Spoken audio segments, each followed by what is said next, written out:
Assalamualaikum warahmatullahi wabarakatuh. Apa kabar Bapak Ibu guru hebat Indonesia?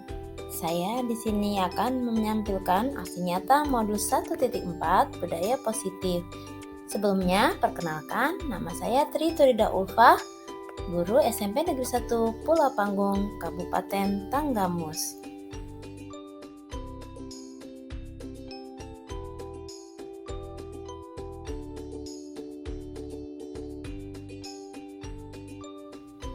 Berikut ini saya akan memaparkan rancangan tindakan untuk aksi nyata budaya positif di sekolah. Yang pertama adalah tentang latar belakang aksi nyata. Menurut Ki Hajar Dewantara, tujuan pendidikan adalah menuntun segala kodrat yang ada pada anak agar mereka dapat mencapai kebahagiaan yang setinggi-tingginya baik sebagai manusia maupun sebagai anggota masyarakat. Dalam hal menuntun tersebut, guru berpijak pada nilai dan peran guru sebagai pemimpin pembelajaran di kelas, menghantarkan peserta didik pada nilai-nilai profil pelajar Pancasila. Hal ini dapat tercapai melalui pembiasaan budaya positif di kelas dengan membimbing peserta didik menemukan serta menerapkan keyakinan kelas yang telah mereka sepakati bersama.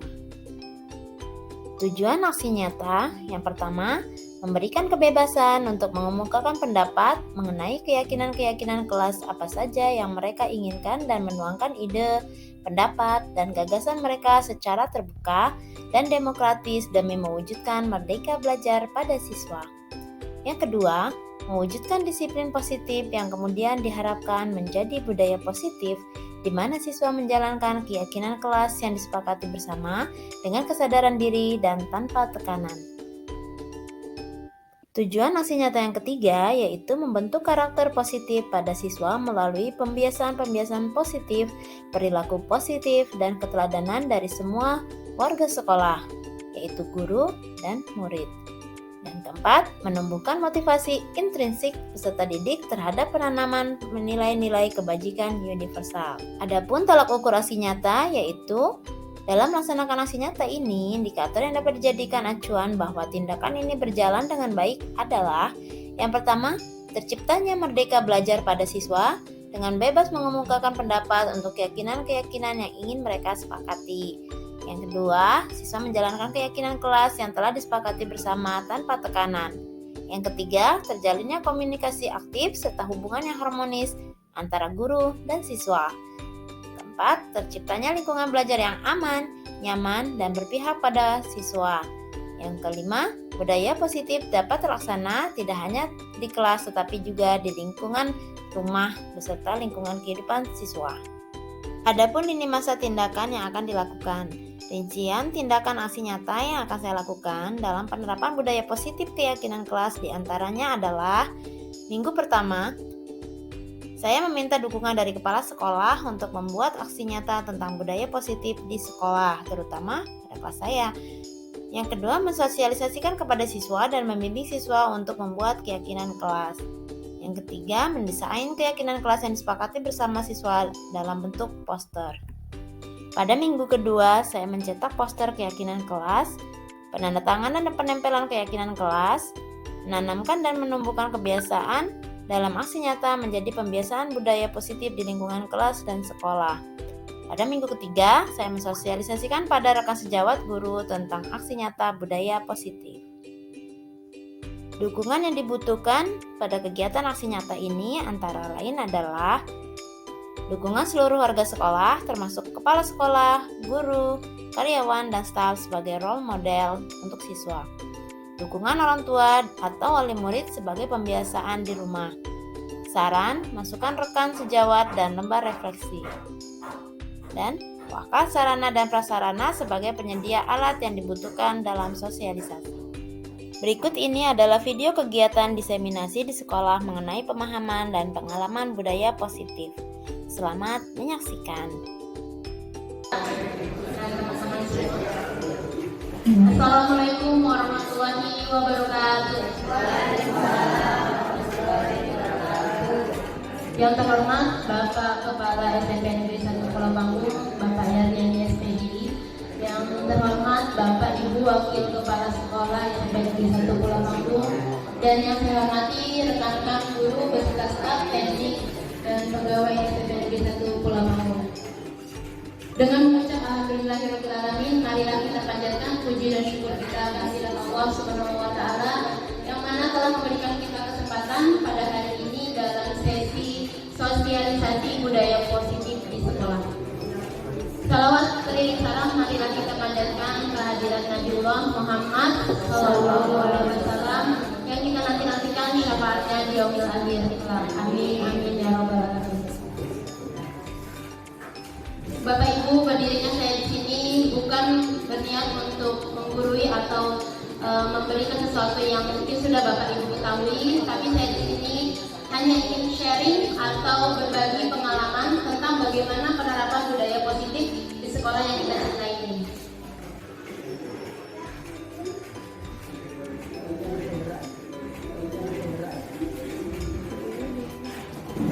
Baiklah Bapak Ibu, di sini saya akan menyampaikan penyebaran pemahaman dan pengalaman penerapan budaya positif dari saya sebagai calon guru penggerak angkatan 7 Kabupaten Pamekasan. Sebelumnya saya mengucapkan selamat datang kepada Bapak Ibu guru hebat SMP Negeri 1 Pulau Panggung. Mari kita belajar bersama, berkolaborasi, saling mendukung untuk mewujudkan disiplin positif di sekolah yang kita cintai ini. Komitmen belajar untuk kita semua hari ini yang pertama, mari kita berpartisipasi aktif ya Bapak Ibu. Jika memang ada yang harus didiskusikan, silakan bertanya dan saling support. Lalu saling menghargai untuk pendapat yang disampaikan oleh teman-teman dan boleh santai tapi serius. Bapak Ibu silakan makan atau minum yang ada, tapi tetap fokus ke saya. Baiklah Bapak Ibu, ada beberapa konsep yang ingin saya sampaikan hari ini. Yang pertama adalah bagaimana membuat perubahan paradigma belajar. Yang kedua, disiplin positif dan nilai-nilai kebajikan universal.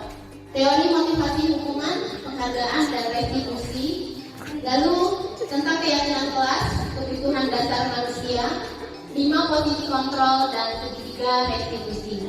Mungkin dari beberapa hal ini Bapak Ibu sudah familiar, tapi mungkin juga ada hal yang baru yang mungkin nanti bisa diambil sedikit dari pengalaman atau materi yang ada di sini. Nah, sebelum saya mulai materi saya Bapak Ibu, saya akan mengajukan pertanyaan pemakai. Bapak Ibu silakan menjawab dengan kata setuju dan tidak setuju. Baiklah, yang pertama saya ingin bertanya kepada Bapak Ibu yang mungkin pengalaman mengajar lebih lama daripada kami. Apakah hukuman itu dapat mendisiplinkan anak? Setuju atau tidak Bapak Ibu? Setuju. Menurut Bapak Ibu, hukuman itu dapat mendisiplinkan anak. Lalu yang kedua, pemberian hukuman dengan hal positif, contohnya seperti membaca istighfar 100 kali, menulis 100 kali, atau membaca, membersihkan halaman sekolah, itu merupakan positif ya Bapak Ibu ya. Apakah itu dapat meningkatkan kedisiplinan anak? Setuju ya? Setuju. Lalu memberi penghargaan apakah dapat meningkatkan motivasi belajar anak? Ya. Setuju. Setuju ya Pak ya? Oke. Baik, jawaban setuju maupun tidak setuju yang Bapak sampaikan, saya tidak bisa memberi penilaian benar atau salah. Kita lihat apakah hal yang telah kita lakukan tersebut selama ini apakah sudah tepat atau belum. Kita bisa belajar bersama-sama di materi selanjutnya. Nah, ini adalah perubahan paradigma teori kontrol. Teori kontrol itu biasanya kita yang memegang kontrol ya Bapak Ibu ya di sekolah ya. Kita berilusi bahwa guru itu mengontrol murid. Bapak Ibu sebelum saya lanjutkan, Bapak Ibu bisa membayangkan tidak apa sih yang disebut dengan ilusi? Ada yang bisa menjawab apa sih yang disebut dengan ilusi? Ilusi itu adalah apa ya? Perasaan kita, pandangan kita bahwa kita sebagai guru itu bisa mengontrol murid. Itu yang selama ini kita terapkan. Terus kita juga berilusi bahwa kritik, kan guru itu kan kadang mengkritik siswa ya Bapak Ibu ya. Kritik dan membuat orang merasa bersalah itu dapat menguatkan karakter siswa, baik karakter siswa maupun karakter gurunya. Contoh misalnya ketika guru memberi kritik kepada siswa membuat siswa merasa bersalah, anak ketika ketemu kita itu bilang, jangan melakukan seperti itu lagi lah, takut dikritik sama ibu A. Akhirnya kita membranding diri kita sendiri dan bahkan murid juga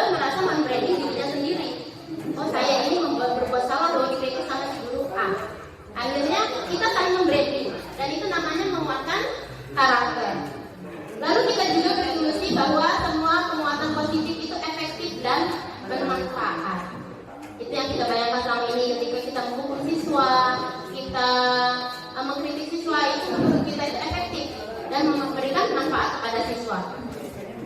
Lalu kita juga berilusi bahwa orang dewasa, khususnya kita sebagai guru di sekolah itu memiliki hak untuk memaksa siswa melakukan sesuatu. Menurut Bapak Ibu, kita punya hak nggak Bapak Ibu membuat anak itu melakukan sesuatu? Sedikit banyaknya harusnya punya ya Bapak Ibu ya. Ada dikit. Oke, saya tidak bisa menjawab. Kita silakan dengan paradigma Bapak Ibu sendiri. Nanti setelah mendapatkan jawaban dari materi saya, apakah yang di awal pertanyaan ini menurut Bapak Ibu punya atau yang tadi setuju tidak setuju, apakah akan terjawab? Nah, pembelajaran dengan paradigma baru dirancang berdasarkan prinsip pembelajaran yang berdiferensiasi. Berdiferensiasi ini artinya kita merubah ilusi yang tadi ada 4 di atas itu selama ini yang kita lakukan, merubah pandangan kitanya, merubah ilusi kitanya. Jika memang yang sudah benar ya dilanjutkan. Tapi jika kita nanti menemukan jawaban yang kita terapkan selama ini salah, ya berarti harus dirubah agar dapat mewujudkan profil pelajar Pancasila. Bapak Ibu ada yang ingat ada berapa profil pelajar Pancasila? Fitri. Ada berapa Bapak Ibu? Ada yang bisa menjawab saya? Di sini ada gambarnya Bapak Ibu, ada 6. Ya, ada 6 profil pelajar Pancasila yang harus kita pahami dan anak-anak kita tanamkan. Yang pertama itu adalah berketuhanan, beriman kepada Tuhan Yang Maha Esa. Terus yang kedua itu ada mandiri. Yang ketiga bernalar, kritis. Yang keempat itu kreatif. Yang kelima itu bergotong royong. Dan yang terakhir adalah berkebinekaan global. Nah, seperti yang sudah disinggung oleh Bapak Kepala Sekolah tadi kan waktu upacara Bapak sudah menyinggung tentang kedisiplinan. Selama ini yang kita tahu tentang disiplin itu anak itu mengikuti peraturan ya Bapak Ibu. Nah, pada kenyataannya disiplin di sini menurut bahasa latin disiplin itu artinya belajar. Belajar ya Bapak Ibu, bukan mengikuti peraturan. Artinya belajar di sini yang dimaksudkan adalah anak belajar bagaimana mengontrol dirinya untuk tidak melakukan kesalahan, untuk melakukan kebaikan dan menanamkan rasa kebajikan-kebajikan yang dimiliki dari dalam dirinya. Tapi kenyataannya kecenderungan sekarang adalah anak diminta melakukan sesuatu. Anak terpaksa melakukan sesuatu untuk mendapatkan kepatuhan. Jadi ketika kita menyuruh anak, "Nak, kamu disiplin," itu artinya kita yang memaksakan kedisiplinan itu kepada anak, bukan dari dalam dirinya.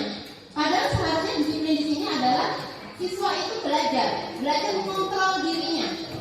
Apa yang ada di dalam hatinya, kebajikan apa yang dimilikinya di dalam hati itu dikeluarkan dan dibuat menjadi sebuah kebudayaan positif sehingga anak tersebut menjadi disiplin. Tapi itu memang sulit ya Bapak Ibu. Memang kita tidak bisa lari dari yang namanya kepatuhan atau peraturan. Memang tetap harus ada dasar peraturan. Nah, nilai-nilai kebajikan apa sih yang ada di dalam hati setiap orang atau setiap manusia, terutama kita sebagai guru dan murid di sekolah? Nilai kebajikan itu sendiri adalah sifat positif manusia yang merupakan tujuan mulia yang ingin dicapai setiap individu. Tidak memandang bahasa, tidak memandang agama, tidak memandang ras, semua kebajikan itu sama. Setiap manusia yang lahir di bumi ini membawa kebajikan-kebajikan universal di dalam dirinya. Contoh-contoh beberapa kebajikan universal itu adalah keadilan, disiplin, tanggung jawab, kejujuran, bersyukur, lurus hati, dan lainnya. Kira-kira anak kita punya semua itu tidak Bapak Ibu? Punya, pada dasarnya mereka memilikinya. Tetapi ada yang tertutup, ada yang sudah terbuka. Nah, peran kita sebagai guru, peran kita sebagai guru itu adalah bagaimana menumbuhkan atau mengeluarkan kebajikan-kebajikan yang dimiliki siswa itu sehingga nampak dan dilakukannya sebagai kesadaran diri. Di sini saya akan mengenalkan tentang teori motivasi, hukuman, penghargaan, dan restitusi. Kalau motivasi mungkin Bapak Ibu sudah paham. Motivasi, hukuman, dan penghargaan mungkin sudah paham, tapi restitusi mungkin belum. Ya, tapi di sini apakah motivasi itu sudah sesuai dengan yang sudah kita lakukan atau belum? Di sini Diani dosen dalam bukunya Restructuring School Discipline menyatakan ada 3 perilaku manusia. Nah, sebelum saya lanjutkan, saya ingin menanyakan pada Bapak Ibu, apakah Bapak Ibu selama ini bisa menjelaskan apa sih yang disebut dengan motivasi?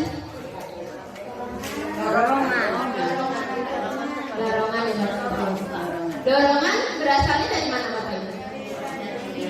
Dari diri. Nah, dari diri sendiri. Ada nggak Bapak Ibu yang dorongan dari luar? Ada. Nah, begitu ya Bapak Ibu. Jadi dibagi menjadi 2, yaitu motivasi intrinsik dan motivasi ekstrinsik. Kalau ekstrinsik itu berarti berasal dari luar atau dari orang lain. Kalau intrinsik itu dari dalam diri sendiri.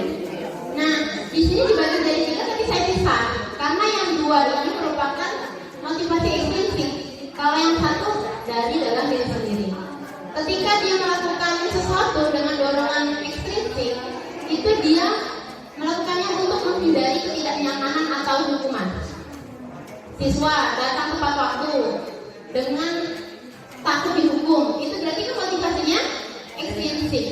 Tapi kalau siswa datang tepat waktu karena ingin dia tepat waktu supaya lebih segar, lebih tepat waktu itu membuat dia lebih nyaman belajar, maka dia disebut dengan motivasi intrinsik. Nah, bagi anak yang menghindari ketidaknyamanan atau hukuman, di dalam benaknya itu dia berkata, apa ya yang akan terjadi dengan saya jika saya melakukannya? Apakah saya akan dihukum? Terus yang kedua itu dia berdasarkan imbalan. Nah, ini yang disebut dengan penghargaan tadi ya Bapak Ibu ya. Merupakan motivasi ekstrinsik. Dia akan berkata, apa ya yang bisa saya dapatkan kalau saya melakukannya?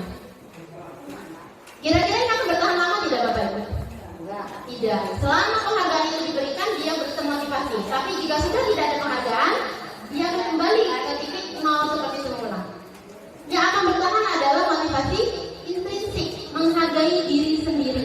Ketika dia datang tepat waktu, ketika dia melakukan kebersihan dengan motivasi di dalam dirinya, maka itu akan bertahan lebih lama atau bahkan selamanya. Itu yang disebut nanti yang kita kenal sebagai budaya positif.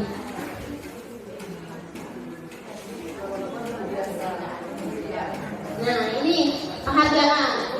Tadi kan Bapak Ibu menjawab bahwa setuju jika penghargaan itu meningkatkan motivasi. Tapi penghargaan itu ada beberapa macam. Dan di sini kami mempelajari bahwa penghargaan itu sebenarnya malah tidak efektif. Ya, kenapa tidak efektif? Di sini ada alasannya Bapak Ibu.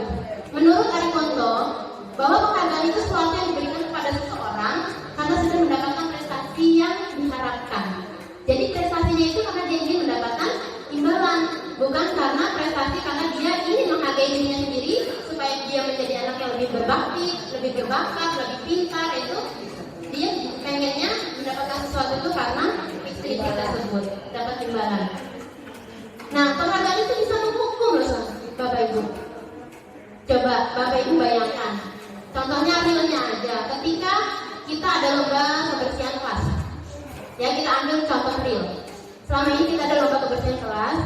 Sebelum lomba diadakan kita mengiming-imingi anak. Yuk nak, bersihin kelasnya.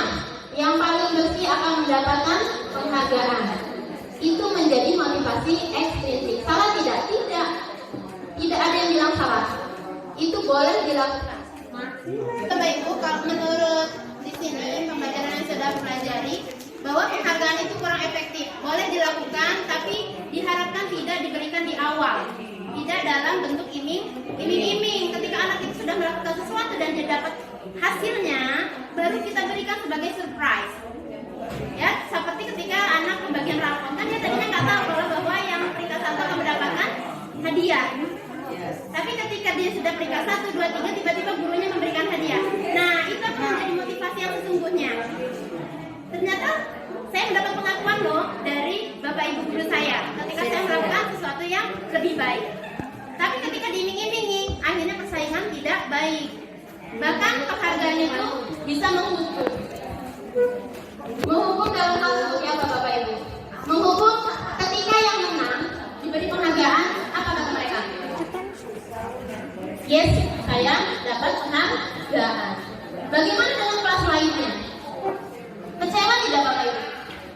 kecewa. Bahkan terkadang kekecewaan itu benar-benar besar sehingga merubah yang tadi motivasinya ingin membersihkan menjadi malas.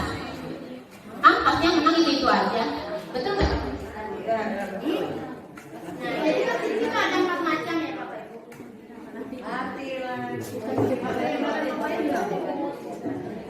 Nah, di sini ada dampak dari penghargaan tersebut Bapak Ibu. Yang pertama, penghargaan itu menghukum. Yang kedua, penghargaan itu kurang tepat. Yang ketiga, penghargaan itu kurang efektif. Dan yang keempat, penghargaan itu merusak hubungan. Seperti yang saya jelaskan tadi bahwa penghargaan itu menghukum. Ketika kelas yang tidak mendapatkan penghargaan, dia turun motivasinya. Atau misalnya kita punya anak 2, kebetulan umurnya tidak jauh, maka orang tua tersebut mengiming-imingi anaknya. Siapa yang mendapatkan nilai terbesar akan mendapat hadiah dari ayah atau ibunya. Lalu bagaimana ketika si A mendapatkan nilai besar terus mendapatkan hadiah? Bagaimana perasaan yang B? Pasti dia akan sakit hati. Penghargaan itu menghukumnya, membuat dia sedih, terpuruk, bahkan bisa berjangka lama, berefek lama. Dan penghargaan itu mengurangi ketepatan dan keefektifan. Jadi motivasi yang dari dalam itu lebih efektif dibanding penghargaan. Lalu penghargaan merusak hubungan. Nah, ini biasanya terjadi ketika kepada tim penilai. Ketika ada suatu lomba yang motivasinya itu hanya imbalan, akhirnya ada kecemburuan sosial dan akhirnya merusak hubungan antara si penilai dengan yang dinilai. Jadi lebih baik nilainya diam-diam, tidak perlu diiming-imingi bakal dapat penghargaan, tapi ketika seorang anak itu mencapai keberhasilan, kita memberikan surprise atau pengakuan terhadap anak tersebut. Berarti masih boleh penghargaan, tapi tidak dalam bentuk iming-iming, sehingga motivasinya itu murni dari diri sendiri. Ya. Jadi sebagai pengakuan, ya. Sebagai pengakuan bahwa dirinya itu benar-benar berhasil tanpa adanya paksaan. Kita berlanjut dengan tentang teori hukuman dan konsekuensi. Selama ini kita tahu hukuman itu merugikan siswa. Menghukum itu merugikan siswa, tetapi di sisi lain juga membuat siswa lebih disiplin. Jadi apakah hukuman itu bersifat diperbolehkan atau tidak menurut Bapak Ibu? Jujur aja Bapak Ibu, kira-kira hukuman itu boleh tidak? Boleh. Ya, sebenarnya tidak boleh ya Bapak Ibu. Karena hukuman itu kalau menurut di sini, hukuman itu tidak terencana, sehingga anak-anak itu biasanya akan menyimpan dendam atau efek dalam jangka waktu yang sangat lama. Karena hukuman itu kan sifatnya tidak terencana dan tiba-tiba anak murid tidak tahu apa yang akan terjadi pada dirinya. Dia melakukan kesalahan, tiba-tiba dihukum. Nah, artinya kan dia sebenarnya tidak bertanggung jawab atas kesalahannya tersebut karena tadinya belum ada perjanjian. Nah, bagaimana untuk memperbolehkan hukuman tersebut? Adanya di sini Bapak Ibu, konsekuensi yang tertulis. Sehingga ketika dia melakukan kesalahan, kita meminta dia bertanggung jawab, itu sudah jelas disadari oleh si anak. Bisa membawa HP, konsekuensinya apa Bapak Ibu? Disita. Anak tersebut sadar. Bukan hukuman lagi namanya, konsekuensi. Kalau hukuman kan HP kamu nggak ibu kembalikan. Tapi kan Bapak nggak bilang kalau dilarang. Itu kan kita yang salah. Tapi kalau sudah anak udah tahu dan dia masih melakukan kesalahan, itu disebut dengan konsekuensi, bukan lagi hukuman. Nah, ini bedanya hukuman dan konsekuensi. Hukuman itu sesuatu yang menyakitkan. Tapi kalau konsekuensi, anak hanya merasa tidak nyaman karena HP-nya diambil. Tapi dia udah tahu. Akhirnya dia cuma bilang, ibu mah udah bilang-bilang sibuk gitu kan. Hukuman itu anak jadi benci dengan si pembuat peraturan. Nah, karena dia tiba-tiba. Tapi kalau konsekuensi, anak insya Allah jerah. Anak bisa menghargai kedisiplinan. Hukuman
Jadi ketika kita melakukan restitusi itu, siswa diajak bagaimana dia memperbaiki kesalahannya menggunakan tawaran, bukan dengan hukuman atau konsekuensi, tapi menggunakan tawaran. Karena kan kita itu bertingkat ketika mendidik anak. Pertama kita bertanya, lalu memberikan tawaran apakah dia bisa memperbaiki atau belum. Lalu nanti kita naik ke konsekuensi.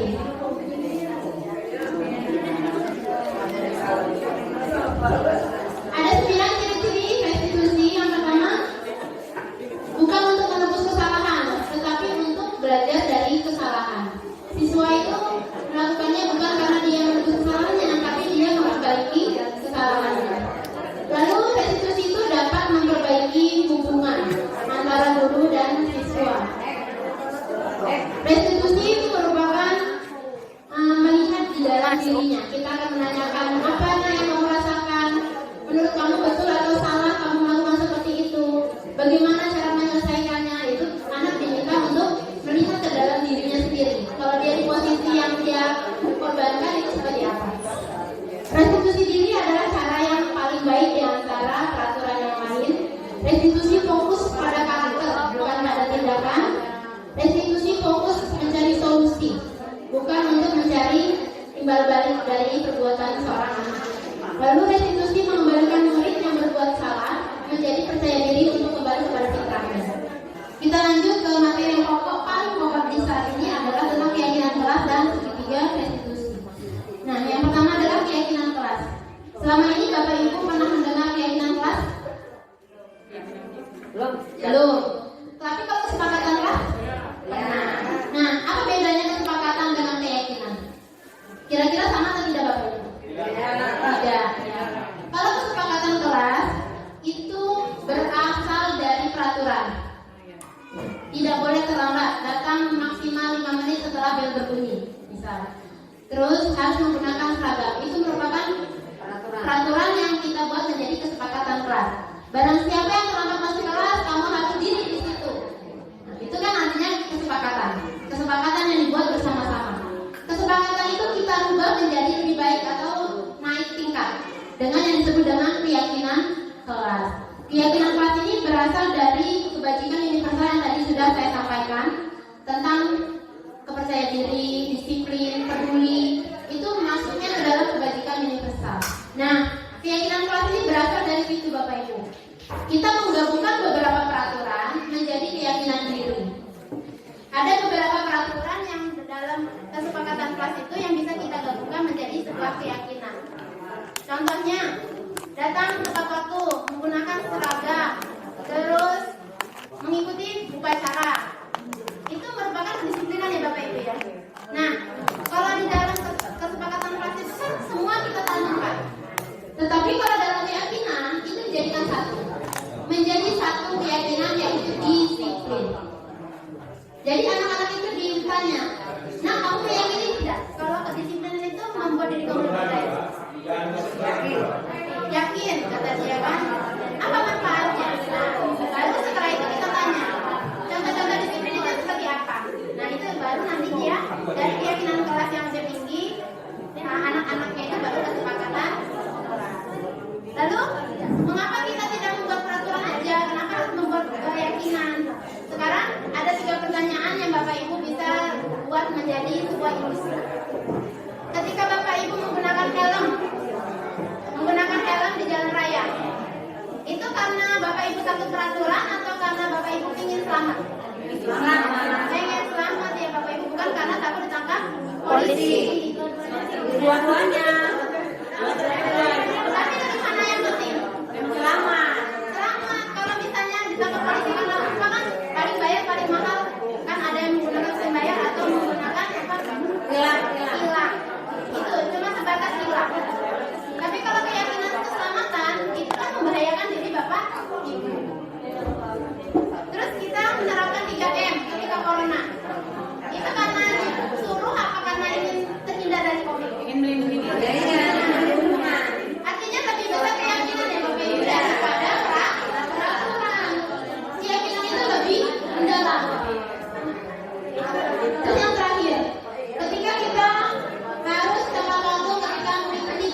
berbayar. Nah ini kan kadang-kadang suka telat jamnya molor. Ada tapi beberapa di antara kita walaupun jamnya molor kita tetap datang tepat waktu. Itu karena apa? Jadi itu tadi karena motivasi intrinsik, keyakinan dalam diri bahwa datang tepat waktu itu lebih baik. Jadi ada beberapa langkah dalam menerapkan keyakinan kelas. Yang pertama kita mendiskusikan dulu peraturan yang ada di sekolah kita. Didiskusikan, dibuat turunan, baru nanti digabungkan menjadi satu. Oh, yang ini masuk ke dalam disiplin, yang ini masuk ke saling menghormati, dan yang ini masuknya ke dalam keselamatan atau saling menghargai. Seperti itu seterusnya Bapak. Lalu kita bisa langsung membagi kepada beberapa kelompok anak untuk membuat keyakinan-keyakinan ditulis ke dalam kertas, lalu dibacakan di depan kelas.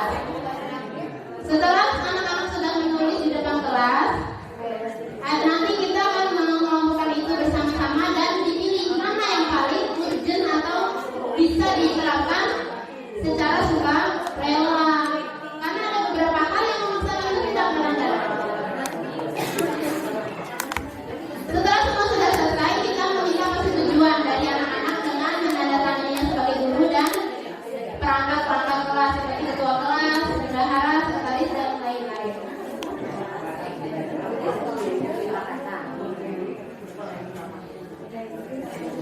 Lalu materi selanjutnya itu tentang kebutuhan dasar manusia. Ini singkat saja. Selama ini Bapak Ibu pernah tidak menanyakan kepada diri Bapak Ibu, apa saja sih kebutuhan yang Bapak Ibu inginkan? Bukan kebutuhan materi ya Bapak Ibu, kebutuhan fitrah atau kodrat sebagai manusia. Itu ada 5. Yang pertama itu adalah tentang bertahan hidup. Ada yang pengen sakit Bapak Ibu? Ada yang bisa nggak makan bertahan? Tidak. Maka kita akan mengusahakan bagaimana caranya kita bertahan hidup. Itu hal paling penting. Walaupun akan pakai segel singkong, yang penting kita sehat, hidup. Ya, itu adalah cara bertahan hidup. Kalau memang nggak ada uang, gimana caranya supaya kita bertahan hidup dengan apa yang ada? Lalu kebutuhan yang kedua itu tentang cinta dan kasih sayang. Itu rumah bapak, rumah sekarang berapa? Karena aku udah bikin rumah sendiri 3 tahun. Kurang perhatian ya. Tadi yang bersama itu mungkin dia berada Musola, sebelum musola kalau kita ada di bawah, kurang kasih sayang. masuk Lalu ada juga kebutuhan tentang masuk aja. kesenangan. Nah, ada nggak Bapak Ibu di kelas itu yang anak itu tangannya itu berat? Ibu lewat. Banyak ya Bapak Ibu ya. Pengen mainan aja di kelas. Tengah. Itu artinya dia kurang rasa kesenangan. Mungkin dia Sama aja dah. dia terlalu tertekan. Mungkin dia adiknya banyak ya. Akhirnya kurang waktu dalam bermain. Padahal tukang muka. Iya. Bapaknya bisa diberi minta beli mainan nggak diberi. Akhirnya dia menggabung semuanya yang punya mainan tersebut. Gitu. Nah, benar Pak. Semua itu benar. Bahwa anak itu kurang perhatian. Ya tadi kurang kasih sayang, kurangnya kesenangan dia yang selama ini dia cari belum ditemukan. Lalu ada yang namanya kebebasan. Kurangnya kebebasan. Di rumah disuruh ngomong, masak, sama emaknya keburu. Diberi tanggung jawab adik-adiknya. Akhirnya di sekolah semua yang merasa di bawah dia, lebih muda dari dia ganggu. Karena dia merasa melampiaskan yang tadinya ke adiknya ke temannya. Ya, karena dia ingin bebas dari beban hidup yang menurut dia tidak bisa dia tangani. Tapi kadang kita sebagai guru nggak mau tahu anak nakal yang kita judge nakal tanpa kita tahu kebutuhan dasar dirinya. Jadi harus ada talk heart to heart ya, dari hati ke hati. Ya, tetap harus ada pembicaraan dengan wali murid atau wali murid atau wali anaknya. Mungkin kan anak kucing neneknya atau siapa gitu jadi ngobrol. Terus yang terakhir adalah penguasaan. Ketika dia diatur oleh ketua kelasnya dia nggak mau. Karena apa? Karena dia yang pengen jadi ketua kelas. Nah, dia ingin berkuasa. Berikan dia kesempatan kalau memang hal tersebut yang diinginkan. Jadi kita sebagai guru Bapak Ibu ada 5 posisi kontrol yang kita miliki. Sekarang kita tinggal pilih kita mau di posisi kontrol yang seperti apa. Yang pertama posisi kontrol kita sebagai guru itu sebagai penghukum. Yang kedua sebagai pembuat rasa bersalah. Nanti ciri-cirinya kita sebutkan. Yang ketiga guru sebagai teman. Yang keempat guru sebagai pemantau. Nah, yang terakhir adalah guru sebagai manajer. Sekarang mari kita lihat, kita tanyakan pada diri kita sendiri, kita di posisi yang mana sih? Lalu yang sebagai penghukum itu contoh ciri-cirinya seperti apa? Gurunya itu berbuat mengabdi, menunjuk-nunjuk, membentak, menyindir, dan saya juga pernah kok Bu. Kayaknya kita nggak ada yang sempurna pasti pernah jadi penghukum. Lalu kalau guru yang selalu membuat anak merasa bersalah, ngomong apa dong? Dia pasti bilang gini, ih ibu ini kecewa sama kamu, dikasih kesempatan diulang lagi. Kamu nggak kasihan ya sama ibu? Nah, dia merasa bersalah akhirnya. Ya lah Bu, katanya nanti kalau ibu ikut dalam sekolah gimana kan? Membuat rasa bersalah. Itu juga. Nah, kita juga kadang sebagai teman. Ketika anak-anak itu tidak melakukan yang kita inginkan, misalnya suruh beres-beres atau bersih-bersih. Nah, beres-beresin, bersih-bersih. Nanti kalau langsung kotor, ibu dimarahin loh sama kepala sekolah. Merayu. Ya. Biasanya anak-anak dekat sama kita, merasa kita itu teman dia. Bahkan sampai kadang-kadang saking dekatnya meluk, Bu, nggak ada motor pinjam Bu, motornya saking beraninya ya Bu. Karena dia merasa kita itu temannya. Ini masih kurang bagus. Yang bagus itu ketika kita dibilang sebagai guru yang berhasil itu ketika kita sebagai pemantau dan manajer. Seperti apa ciri-ciri guru sebagai pemantau? Ketika anak berbuat kesalahan, kita tanya tadi konsekuensinya. Nah, masih ingat tidak peraturannya apa? Jangan dikasih tahu, dia tanya aja. Masih ingat tidak peraturannya apa? Kamu jam segini berdatang, kira-kira peraturannya apa nak? Nah, tidak boleh terlambat.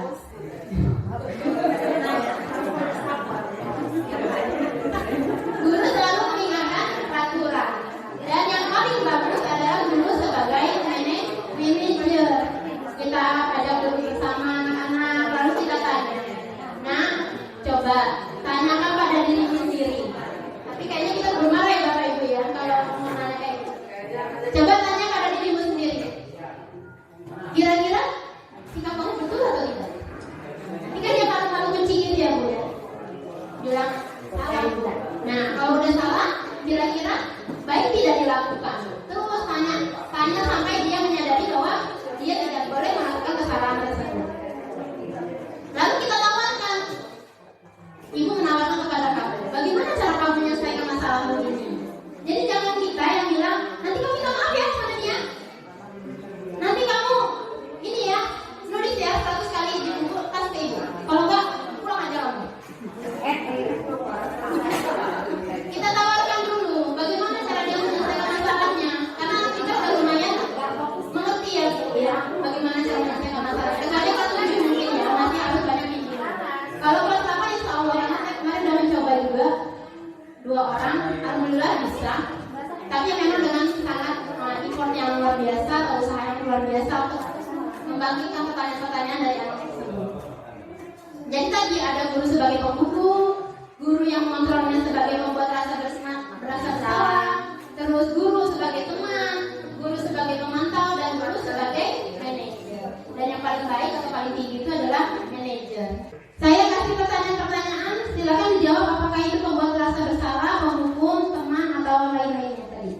Ketika guru bilang, saya kecewa sekali dengan kamu, kira-kira guru itu sebagai apa? Bersalah. Betul sekali, sebagai membuat rasa bersalah. Kalau gurunya bilang, kamu ini gak pernah benar loh melakukannya, penghukum, betul sekali Bapak Ibu. Terus yang ketiga, ayolah lakukan demi apa ibu.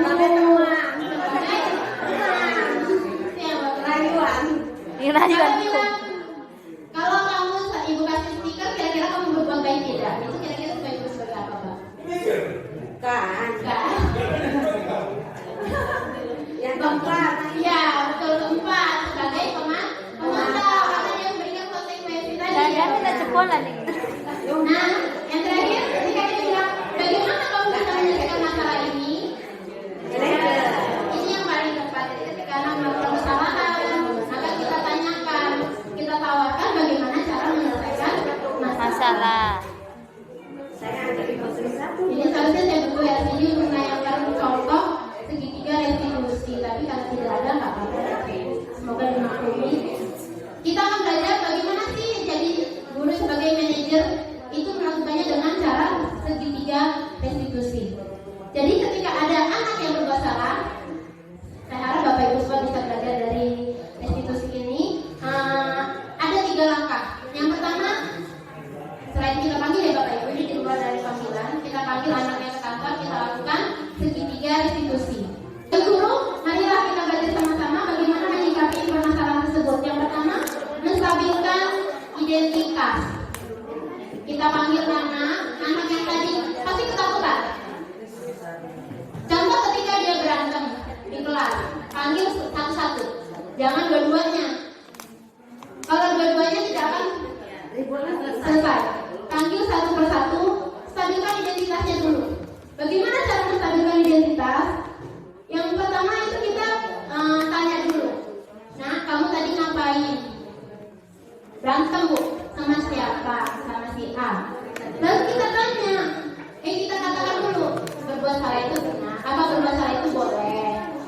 Bapak Ibu juga pasti pernah melakukan kesalahan.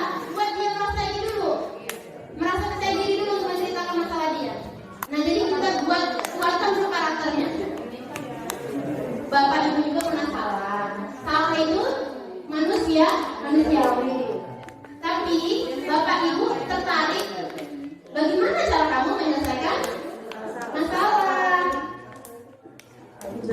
Itu pertanyaan pertama untuk membuat dia menceritakan masalahnya terlebih dahulu. Jangan langsung ditodong, kamu ngapain, kenapa. Kita tanya dulu. Lalu yang kedua, memvalidasi kebutuhannya. Tadi kan kita udah belajar tentang belonging tadi ya Pak, penguasaan, kasih sayang, bertahan hidup. Kan kadang-kadang seperti tadi contohnya ya, anak itu melawan karena dia ingin mempertahankan harga dirinya. Makanya kita berkewajiban bagaimana kita mencari tahu kebutuhan apa yang dia butuhkan, makanya dia melakukan kesalahan tersebut dengan mengatakan, kamu pasti punya alasan ya nak ya, kenapa kamu berantem? Kamu pasti punya alasan ya kenapa kamu ribut? Iya. Kita tanya dulu alasan dia melakukan itu apa. Pasti dia cerita kok nanti. Itu Bu, kalau saya dikata-katain, bapak saya disebut terus. Jadi kita catat dulu, dua-duanya kita catat dulu, baru nanti ada keluar. Lalu kita tanya, maukah kamu belajar untuk memperbaiki sikapmu? Gak mungkin dia bilang gak mau sama bapak dan ibunya kan? Pasti dia bilang mau. Bagaimana caranya? Biar dia yang menemukan. Kalau kita yang maksa kan mungkin nanti dia berat melakukannya Pak ya. Misalnya kamu harus minta maaf pokoknya sama dia. Dalam hatinya dongkol. Akhirnya sampai sana habis minta maaf, pinjuan lagi. Tanyakan aja dulu. Bagaimana cara kamu menyelesaikan masalah tersebut nak? Apakah bisa kamu selesaikan sendiri? Apa perlu ibu temani? Apa perlu dipanggilkan guru BK? Tawarkan saja dulu. Jangan membuat dia takut. Terus yang terakhir adalah menanyakan keyakinan. Nah, ini berhubungan dengan keyakinan yang tadi sudah disepakati di kelas. Ada yang namanya saling menghargai, disiplin. Itu kita tanyakan. Kalau berantem itu kira-kira keyakinan apa yang dilanggar? Saling menghargai dan menghormati. Bahkan mungkin melanggar rasa peduli dengan orang lain. Kan kadang temannya cuma bilang, ih dasar pesek, tonjok. Artinya kan rasa pedulinya kurang. Kesinggungan. Nah, kita tanyakan dulu keyakinannya. Kira-kira kamu berbuat seperti itu, keyakinan apa yang sudah kamu langgar? Kembali ke konsekuensi tadi, karena kita sudah menanamkan keyakinan. Nanti kita setelah itu kita tanyakan, menurut kamu sikap kamu yang baik itu seperti apa? Bisa tidak kamu jadi seperti itu? Kalau kamu sudah melakukan itu, kira-kira kamu nanti jadi anak yang seperti apa? Pasti dia bangga.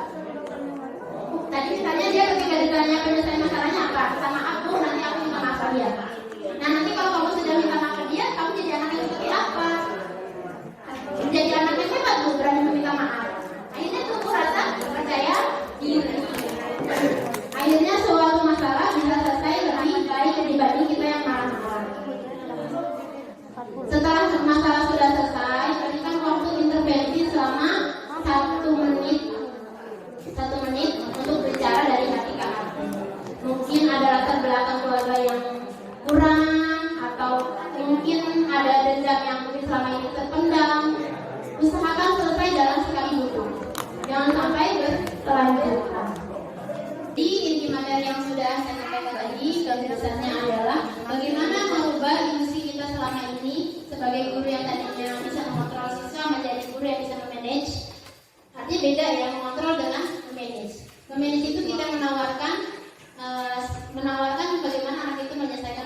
atas dari kesepakatan kelas.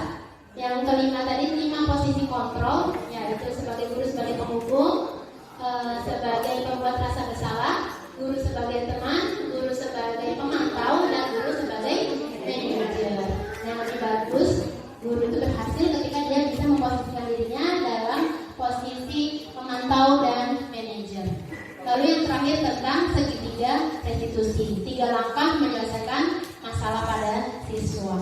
Oke, Bapak Ibu, di sini sebenarnya ada contoh video sehingga Bapak Ibu bisa melihat langsung bagaimana cara penyelesaian masalah. Tapi karena kita tidak ada LCD, karena ini cuma 2 menit, minta waktunya untuk mendengarkan saja mungkin ya Bapak Ibu lewat pengeras suara.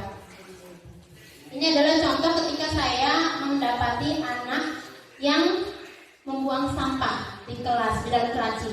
Sering terjadi tidak Bapak Ibu? Nah, sebenarnya ada 2, tapi Selamat pagi, Tessa. Selamat pagi, Bu. Apakah kamu tahu kenapa Ibu memanggilmu ke ruangan Ibu? Ya, Bu, saya tahu kata Dinda saya membuang sampah di laci. Benar, Ibu dengar kamu sering membuang sampah bekas jajanmu ya di dalam laci. Apakah itu benar? Iya, Bu, saya minta maaf, saya tidak sengaja. Baik, Ibu maafkan. Semua orang pasti pernah melakukan kesalahan. Bahkan Ibu sendiri pun pasti melakukan kesalahan. Tetapi kita tetap harus memperbaiki masalah ini, bukan? Iya, Bu. Kamu pasti punya alasan sendiri kan mengapa kamu melakukan hal itu? Iya, Bu, saya susah mau keluar karena tempat duduk saya ada di tengah-tengah, jadi saya harus melewati teman-teman yang lain, sedangkan tempat sampah ada di luar kelas. Baik, Ibu paham. Sebenarnya kamu bisa melakukan hal yang lebih parah dari itu, tapi kamu memilih untuk tidak melakukannya. Misalnya membuang sampahnya di luar jendela ataupun di lantai. Apa alasannya? Kalau saya buang di lantai kan kasihan dengan tiket dan juga motorin, jadi saya buang aja di laci. Tetapi saya lupa untuk membuangnya saat jam istirahat. Ibu bangga kamu tidak melakukan yang lebih parah dari itu. Tetapi, apakah sikapmu ini sudah mencerminkan keyakinan kelas yang telah kita setujui? Kira-kira keyakinan kelas yang mana yang belum kamu terapkan? Iya, Bu, saya belum bisa menjaga kedisiplinan, menjaga kebersihan kelas. Baik, apakah kamu meyakininya? Kira-kira, apa manfaatnya bagimu jika kamu menerapkan keyakinan tersebut? Saya yakin, Bu, dengan disiplin menjaga kebersihan kelas kita akan bersih dan bebas sampah dan penyakit. Setuju. Kira-kira jika kamu menerapkan keyakinan kelas ini, apa yang akan kamu rasakan? Kita akan selalu sehat, Bu, bebas penyakit karena sampah mendatangkan nyamuk dan lalat. Dan saya juga akan menjadi orang yang lebih bertanggung jawab. Baik, Ibu sangat setuju. Apakah kamu bersedia memperbaiki masalah ini? Pasti, Bu, saya minta maaf. Saya berjanji tidak akan mengulanginya kembali. Oke, Ibu akan menantikan kamu bisa menerapkan janjimu itu. Sekarang silakan kembali ke kelas. Terima kasih untuk hari ini, Tessa. Baik, Bu, terima kasih. Saya permisi. Good morning, ma'am. Apakah saya tidak tahu kenapa dipanggil ke dalam ruangan Ibu Pak? Tidak tahu, ma'am. Emang kenapa ya kok dipanggil? Coba diingat-ingat lagi. Kamu berbuat kesalahan apa tadi waktu memang kamu peringatkan di dalam kelas? Oh iya, Bu. Saya tadi mau ngobrol dengan Radit, ma'am. Itu sih, ma'am. Raditnya tanya-tanya terus. Oke, jadi Satria menyadari bahwa Satria berbuat kesalahan. Bapak tidak mencari siapa yang salah dan siapa yang memulai pembicaraan. Kita hanya berfokus pada bagaimana cara menyelesaikan masalah ini. Bagaimana menurut Satria? Iya, ma'am. Berbuat salah itu tidak apa-apa. Semua orang pasti pernah melakukan kesalahan. Bapak sendiri juga pasti melakukan kesalahan. Tetapi kita tetap harus memperbaiki kesalahan itu, bukan? Iya, ma'am. Saya tadi dengan Radit udah ngobrol lomba layangan yang ada di kampung, ma'am. Ya, Anda bisa lihat, kamu seru sekali ngobrolnya dengan Radit. Sampai-sampai tidak memperhatikan pembelajaran Memulka. Tetapi, apakah kamu tahu bahwa sikapmu itu merugikan orang lain? Teman-teman dan ibu merasa terganggu loh dengan obrolanmu. Iya, ma'am. Sekarang, mari kita lihat keyakinan kelas yang mana yang belum kamu terapkan. Kita harus saling menghormati satu sama lain, Bu. Jika ada guru atau teman yang sedang berbicara, kita harus mendengarkan dan melakukan perhatian kepada teman tersebut. Setuju, itu adalah kesepakatan yang telah kita buat bersama. Tetapi, apakah Satria sudah menghargai dan menghormati diri sendiri dan orang lain? Itu, ma'am. Tapi tadi kamu terlihat senang sekali mengobrolnya dengan Radit. Menurut Mem Ulfa, ada cara lain untuk mencari kesenangan. Contohnya, mengobrolnya dengan Radit tentang lomba-lomba layangan itu bisa dibuat jam pelajaran. Bagaimana menurut Satria? Ya mem, saya selalu menghormati orang lain yang sedang berbicara dan menceritakan lomba layanan di kampung itu saat jam istirahat. Setuju. Lalu bagaimana cara kamu memperbaiki kesalahan ini? Saya mau minta maaf ke Mem Ulfa dan teman-teman yang lain. Maaf ya Mem, karena tadi tidak mengikuti pelajaran Mem dan tidak memperhatikan pembelajaran. Dan saya juga akan minta maaf kepada teman-teman yang lain dan saya berjanji tidak akan mengulanginya lagi. Mem sudah maafkan, Mem setuju. Tapi Mem harap kamu tidak pernah mengulangi kesalahan tersebut kembali. Nanti setelah kamu sudah menerapkan keyakinan tersebut, kira-kira kamu akan menjadi anak yang seperti apa? Saya akan menjadi orang yang bisa menghargai diri sendiri dan orang lain ya, dan saya akan bangga kalau bisa jadi seperti itu. Setuju. Kamu jadi anak yang hebat. Mem akan bangga jika kamu dapat melaksanakan janjimu itu. Sekarang kembali ke kelasmu kembali. Baik Mem, terima kasih. Jadi Bapak Ibu, ketika anak membuang sampah di kelas atau di dalam laci, yang pertama kita tanyakan tadi adalah menstabilkan identitas. Kita tanya dulu apa yang sudah dia lakukan. Nanti kan dia jawab, tanya dulu, kamu tahu kan ada dipanggil ke kantor? Karena tadi nggak jelas suaranya, saya ulangi.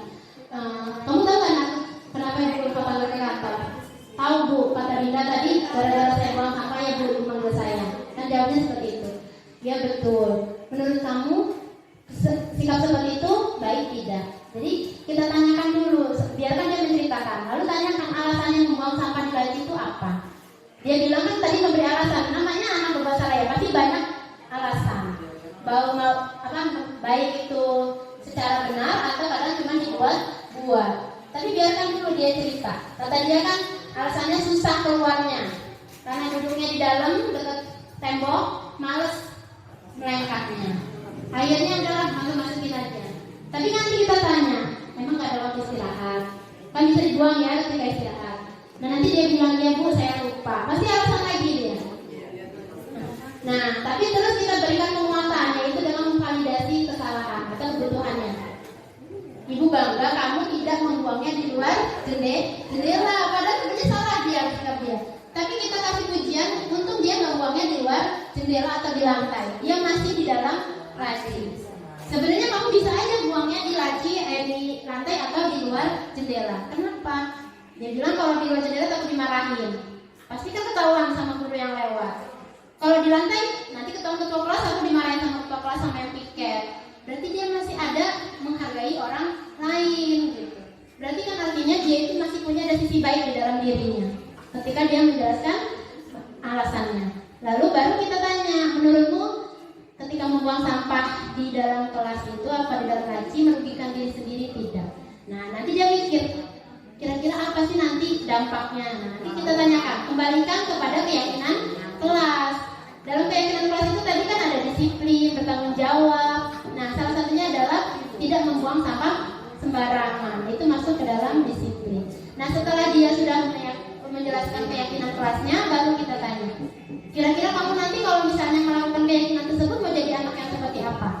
Ya jadi anak yang bertanggung jawab kamu, gitu kan? Nah akhirnya dia kembali kepada fitrahnya, yaitu kepada kebajikan universal. Tanpa kita marah, tanpa kita membuat dia sakit hati, dia akan merasa senang bisa mendapatkan solusi dari dirinya sendiri. Anak akan lebih senang mendapatkan solusi dari diri sendiri daripada ditawarkan solusi. Kecuali kalau memang sampai akhir anak itu tidak menemukan solusi, baru kita sebagai guru memiliki peran menawarkan solusi yang dapat disepakati kedua belah pihak. Baik, di situ saja Bapak Ibu, ini pembelajaran kita sama-sama hari ini. Bukan saya sebagai